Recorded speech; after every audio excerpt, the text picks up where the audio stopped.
Hello everyone, this is Boricua Beings217 and welcome to Let's Play 999. In the last episode, we got to do a lot of math. And we saw a flashback of how Junpei ended up in this situation. And yeah, so we figured out the puzzles and now we're gonna be escaping the room. Yay! Okay, let's go. Okay. Vámonos. Yay! You found it. Yes, we did. Okay, not bad. I know some of the puzzles later are going to be a little trickier than that. Accompanied by a wall of angry water, Junpei shot out of the room and into the opposing wall. Gasping to catch his breath, he looked around. He was in a narrow hallway. The water that had followed him out of the room was rapidly pouring out of the door. It flowed quickly down the hallway and slammed into the foot of the short flight of stairs. Just 5 steps, in fact. Ow, my eye hurts. Oh boy. Oh, sorry guys. My eye, I feel like... Owie. Okay, eye, you gonna calm down?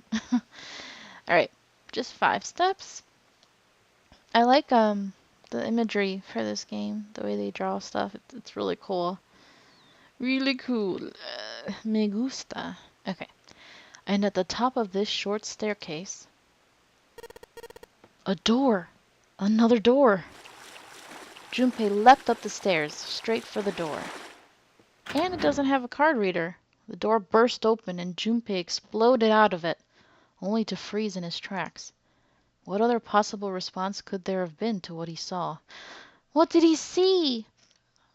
It's too short for me to leave a cliffhanger here, but man, that would have been interesting. What the hell? His voice trailed off, and all he could do was stare. Oh. Interesting. A polished floor stretched out before him, ornate staircases rising up from the edges, each one of them equidistant from the others. Big words, yay! This looks really gorgeous though. But compared to where he was just at, wow, day and night, man. The stairs and pillars were solid wood, and arch nouveau, I think that's how it's pronounced, I have no idea. Embellishments and decorations covered the walls and pillars. It looked like nothing so much as the entrance to a luxurious mansion from the early 1900s. Yeah, that is awesome. Junpei couldn't help but wonder, was he really in a ship? The water quickly filling the hallway behind him suggested that yes, he was. As he looked, a fresh wave rolled out of the room he'd been in, gathering speed as it moved toward the stairs. Close the door! Yeah, that's what I thought. This is totally a wait, what the hell? Oh, a wave! Close that dang door! Shoot, I gotta get out of here. Junpei spun around, his wet shoes squeaking in protest on the polished floor, and ran toward the tremendous staircase in front of... Boy, why didn't you close the door behind you? There we go. C deck. Huh, he's running. B deck. As he ran, he glanced quickly at the plates mounted on the wall, denoting the decks of the ship. Man, it's a big place. He took the stairs 2 at a time, not entirely sure where he would find himself. Just as he began to wonder where, in fact, the stairs did lead. Oh, here we go. Other people! Junpei saw another person out of the corner of his eye. He stopped short, nearly tripping over the next stair, and looked. It wasn't just one person he'd seen. On the landing to the left of the stairs, there were 4 people staring at him. Honey, why do you have to be dressed like that? What is with you? You know, video games and stuff. Always having women with big boobies. Alright, I see you, game. I see you. It's not a surprise to me because I've seen this before, but... Dang, still pisses me off. Alright. More people. Oh. And on the right side, 3 more. All told, there were 7 of them. It looked as though they had been on their way down the stairs. They'd stopped short when they saw Junpei, their eyes wide. He'd done the same, of course, and now they stood there staring at one another. Junpei didn't move, one foot placed awkwardly on the next step in the middle of a stride. Who were these people? This entire interaction lasted only a matter of seconds. The woman spoke to Junpei, and time began to move again.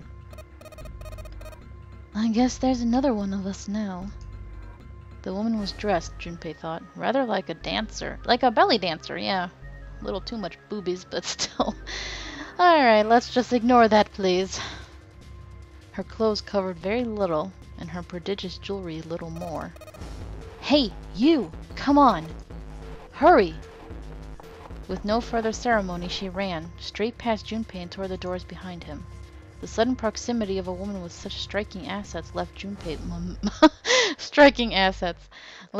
momentarily stunned. But the others wasted no time and quickly followed the strange woman. The first to pass Junpei was a young man with silver hair. He threw a quick glance in Junpei's direction as he ran, muttering, one of us, huh? Following him was an older man, his face calm and without fear. Soft wrinkles sprouted from his eyes, and he came close enough as he passed for Junpei to see wisps of gray in his hair. His composure and shock of hair struck Junpei as rather like that of an elderly lion. Okay. Going up won't do you any good. There are 2 doors, but neither of them will open. The next to speak was a girl with pink hair and a high voice. Come on! Aren't you coming? You gotta hurry! Her small hand was wrapped around the wrist of another man. So many characters! How am I gonna remember how to do all their voices? This is gonna be a challenge. His eyes were closed, almost as though he were sleeping. His features were graceful, almost serene. I'm just gonna tell you right now, he's my favorite character. Okay. And he was dressed rather elegantly for someone his age. Something about his posture seemed very refined, and Junpei couldn't help feeling he was noble and dignified somehow. He'd certainly never seen one, but this man seemed like what Junpei had always imagined a prince would be like. That's 9 of us, then. All of the cards are in hand. What does all of the cards are in hand mean, he wondered. Junpei opened his mouth to ask what the other man had meant, but the girl with pink hair rushed past him and they were gone. Oh no, these are 2, like him. I don't know how I'm gonna do his voice. Oh boy, he turned just in time to see 2 more people running toward him. One of them had hair like a bird's nest, and looked as though a stiff breeze might topple him. And the other was a veritable mountain of a man. The scrawny one said nothing, and scuttled past Junpei as though he were running from something. Hey! What the hell are you just standing there for? Didn't you hear him? The doors on A deck are no good. We gotta check the doors on B deck. Got it? Now go! Before he had a chance to respond, the man laid a massive hand on Junpei's shoulder. With no more effort than Junpei would have used to brush aside a fly, the man shoved him out of the way. Whoa! That's rude. Thrown off balance by the man and recent events, it took Junpei a few steps to get his bearings. He finally regained his balance and looked up at what the other 7 had been running toward. There were 2 pairs of large iron doors set into the wall in front of them. They looked quite sturdy, and each had handles jutting from them. Written across the surface of each door in red paint was a number. The door on the right had a 4, and the door on the left had a 5. Silver. Oh, the little guy, right? They're the same. The guy Junpei had decided to call Silver was mumbling to himself.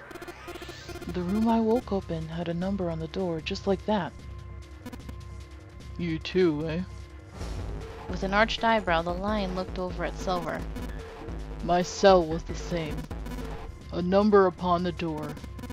I opened it, ran down the hallway outside, and found myself in the rather grand room full of stairs, as I suspect did the rest of you. It was as though the floodgates had been opened. They all began to talk at once. Me too. I did too. Yeah, a door with a number on it. It soon became clear that each one of them had awoken in a room with a locked door and solved a puzzle to escape. They'd all ended up in the same room, almost as though they'd been guided there. Yes, we all saw the same thing. That's not important. We need to hurry. You think I don't know that, lady? Before the dancer had time to finish, Silver was already running. He grabbed hold of the door labeled 5 and pulled. You would think you would know by now that it's not going to be that easy, honey. However, I forgot, there's going to be a lot of swearing in this game. It's not opening. This damn thing won't even budge. Move. You're in the way. The mountain grabbed Silver's shoulder and tossed him aside. His path cleared. He's so rude doing that to everybody. He took a few steps back, then threw himself at the door. Once, twice, 3 times, 4 times. Stubborn. The door shook as his body slammed into it, but showed no signs of breaking or opening. The mountain threw himself at the door again. Junpei turned toward door 4. Next to the door on the wall was a small box. It looked just like the one that he'd seen in his room next to that door. If it was the same, then this door was likely locked as well. Still, he had to check. Junpei grabbed a handle and threw all of his weight onto it. Ugh. It was locked as tight as the door next to it, as he suspected. Dang it! Junpei punched the door. It did not respond. The doors are like, ha ha. Troll face. Were these the only doors, he wondered? He had barely finished the thought when the sea-deck plate he'd passed on his way up sprang unbidden to his mind. His body moved before he had time to think. Junpei turned and ran back toward the stairs. He had scarcely taken a step when, at the top of the stairs, next to an ornate clock embedded in the wall, he saw a person. Oh, it was a girl. Of course. She looked to be the same age as Junpei. He froze, unable to look away from her face. He wasn't confounded by her beauty or something equally silly. Thank goodness for that. No, there was another reason he couldn't take his eyes off the girl. Junpei had seen her somewhere before. He couldn't quite remember where, but he knew he'd met her before.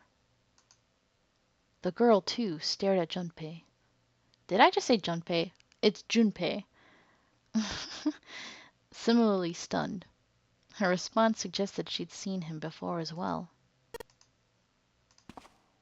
Without saying a word, Junpei walked slowly toward her. She didn't move. It was almost as though she was held in place by some sort of magic spell. Ex-girlfriend? As Junpei stepped onto her landing, the spell broke. No sooner had he set his foot down than the whole ship shook a second time. Ah! The quake caught the girl unprepared, and she fell. Typical anime. Moving on instinct, Junpei leapt to catch her. Or so he thought. Oh, ouch. They both fell down the stairs. Her face was far closer than it should have been, mere inches from his own. Oh, typical. He was flat on his back, and she had landed squarely on top of him. The girl seemed as confused as he did, and her face suggested she still hadn't fully recovered from seeing him. For a moment that seemed to stretch for a very long time, they stared at one another. The ship stopped shaking. Everything was quiet. Water could be heard from the bottom of the ship, lapping faintly at walls and ceilings, but eventually that faded as well. The silence was complete, a thick, muffling blanket. At last, the girl opened her mouth. Oh my gosh, Is that you, Jumpy? Jumpy. Jumpy. Her words echoed through Junpei's head, and suddenly his memory returned. Akane? Aw. Why hadn't he realized it before? The girl was Akane Kurashiki. She and Junpei had been friends in childhood. They'd gone to elementary school together for 6 years. But what was she doing on the ship? Yeah, she hasn't changed much. Her soft eyes were only inches away from his own. He could feel the warmth of her face. Feelings he'd thought long forgotten began to work their way to the surface. Childhood friend romance! He could feel his face heating up. At that moment, a speaker crackled to life, and a cold, eerie voice filled the room. Oh no! Interrupting the moment! Welcome aboard. I welcome you all from the bottom of my heart to this, my vessel. With the voice's invasion, the spell between Junpei and Akane was broken, and all hints of burgeoning romance instantly forgotten. They hurriedly untangled themselves from one another and struggled to their feet. Their 7 companions had heard the voice as well, and many of their faces had gone pale. They looked around frantically, desperate to locate the source of the voice. At last they found it. A speaker set in the ceiling. I am Zero, the captain of this ship. I am also the person who invited you here. The voice was harsh, obscured occasionally by the crackle of static. But Junpei recognized it. How could he have forgotten it? It was the same voice he had heard from the man in the gas mask. Hey, a-hole, what the hell is this? Come on out here. I want to get a look at you. What do you mean to do to us?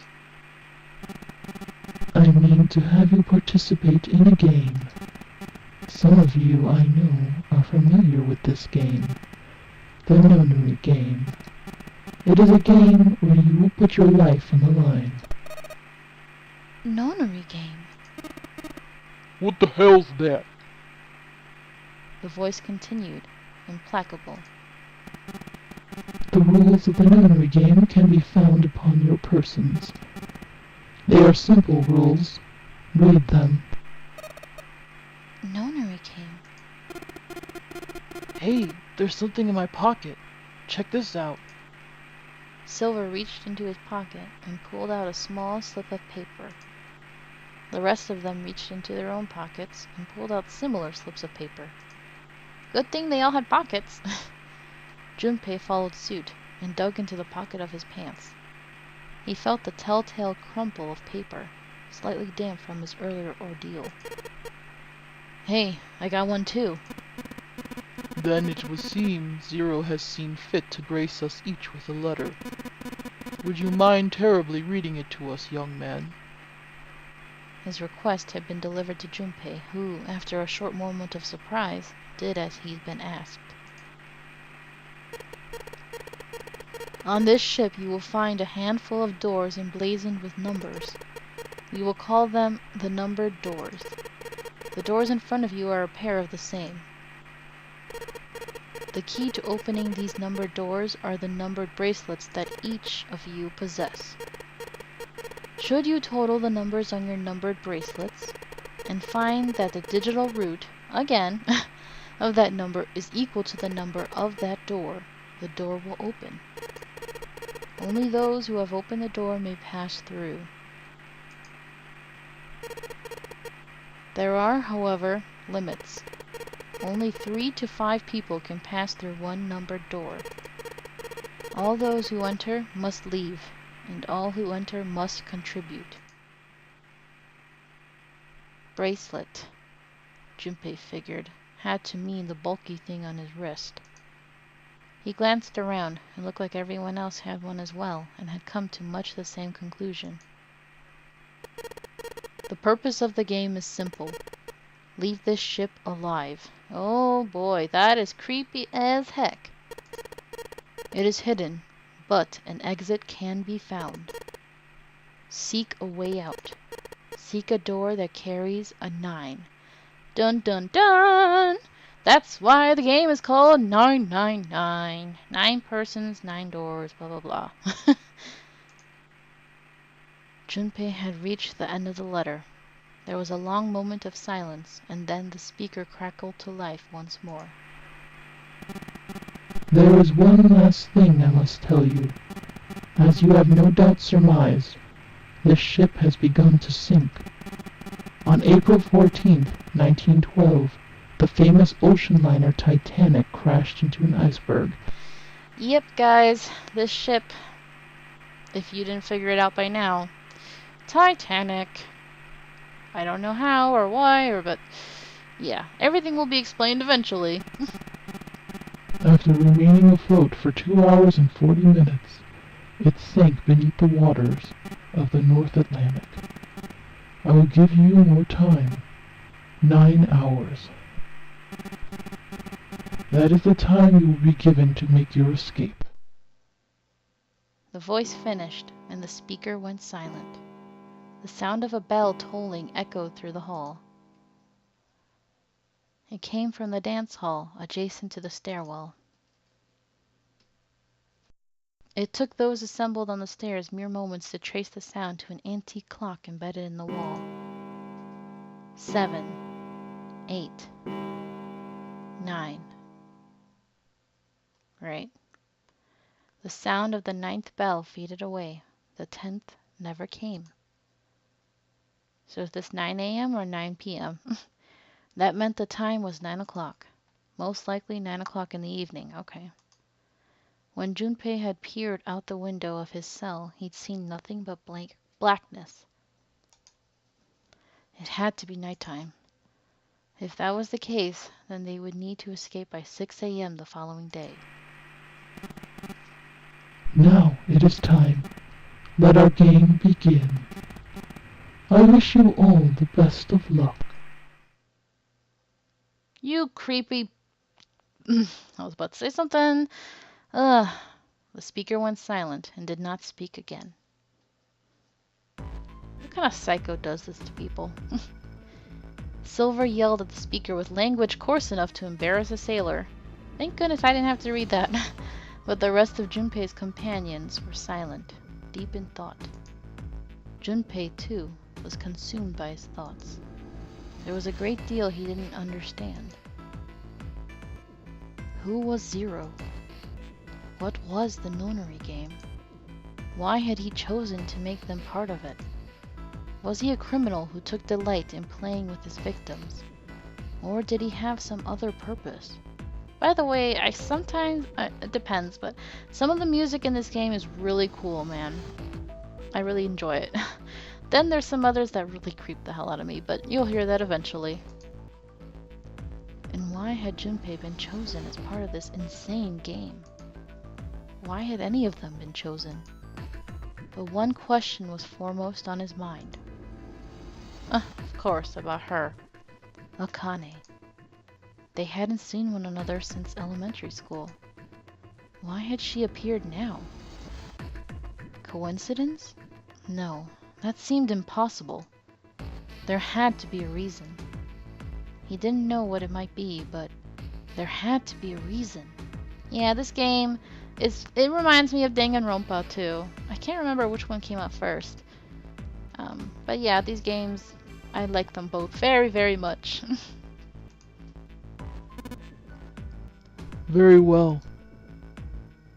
The lion's voice seemed oddly loud in the silence. Standing around here won't do us any good. Best we get moving, don't you think? Get moving. Are you planning to open the numbered doors? Hey, wait. Don't tell me you're actually going to do what the Zero says. No, that's not what I mean. The lion shook his head, mildly annoyed. I'm saying let's find another way. After all, we haven't really examined this place yet. What? He has a point, y'all.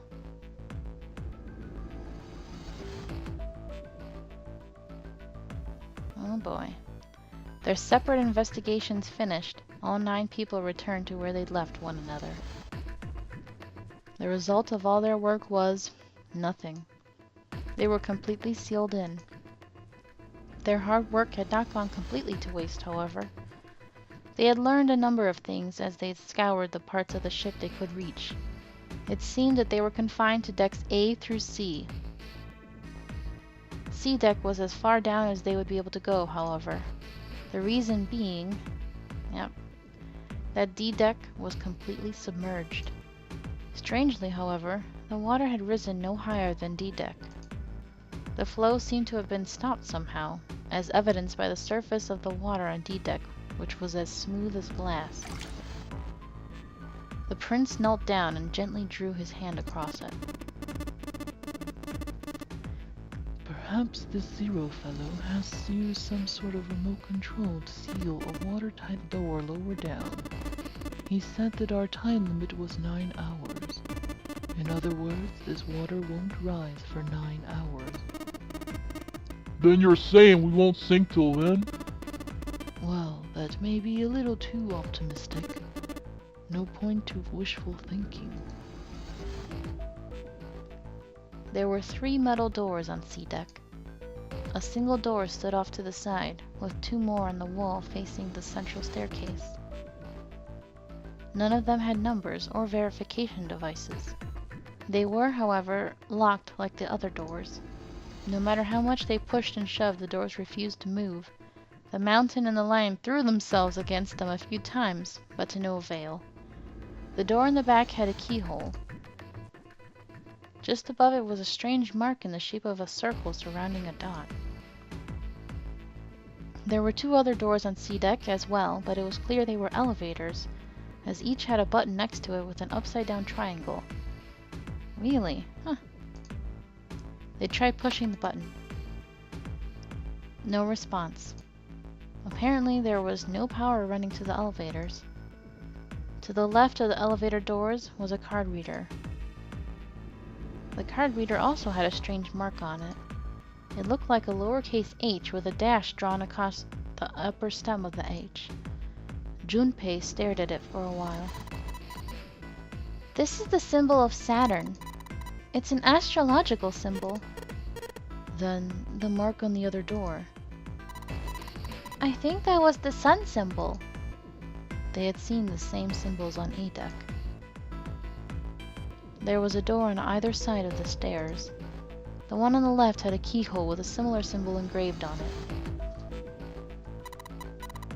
This is an Earth symbol.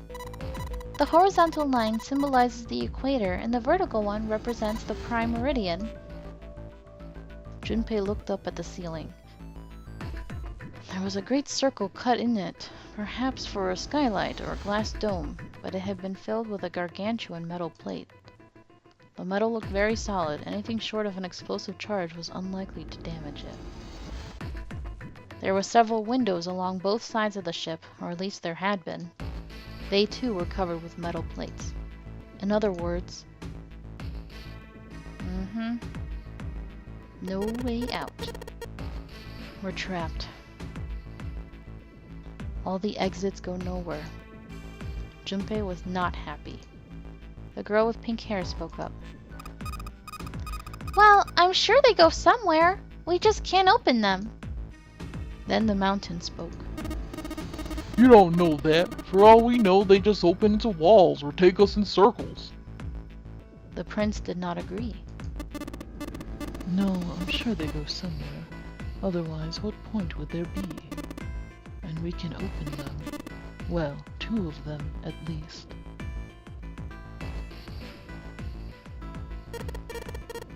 You mean the numbered doors? All eyes turned toward the doors with numbers on them. And that's where we're gonna leave today's episode. It's going a little longer than I'd like. It's very addicting, hard to stop.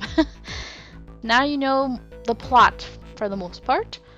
Thanks so much for watching. I hope you're enjoying this, and until next time, Have a nice day. Bye!